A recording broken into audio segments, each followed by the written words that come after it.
Of all the gin joints in all the towns in all of the world, did Brooke Watson walk into mine? If it were possible to make herself even smaller sitting at the corner of this bar, she would have. As it was, she pretended she didn't hear her name and hunched closer over the bar. The music was definitely loud enough that she could easily pretend she hadn't heard anything. She resolutely was not turning her head to look at whoever was attempting to invade her alone time. Right now was her time to sit here and be annoyed and humiliated in peace.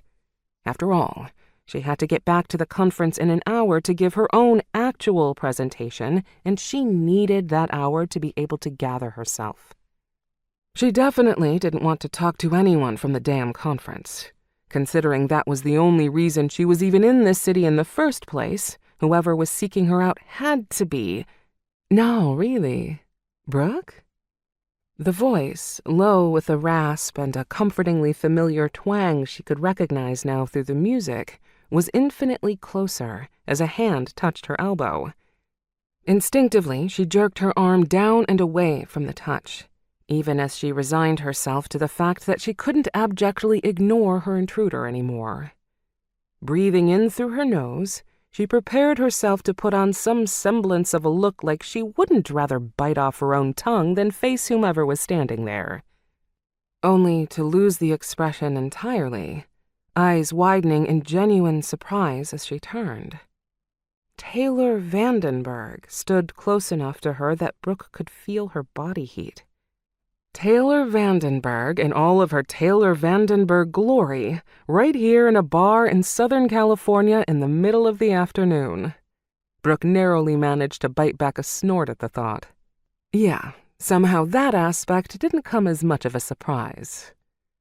Her dark chestnut-brown waves that had always looked unfairly good were still long, cascading down her back and over her shoulder as she grinned down at Brooke from where she stood, hand cocked on her hip. Her red shirt was designed to hang off one shoulder, clingy around her collarbones, as it snugly fit tucked into dark jeans. Effortlessly stylish and ridiculously hot. Of course. Taylor's eyes glinted in question at her.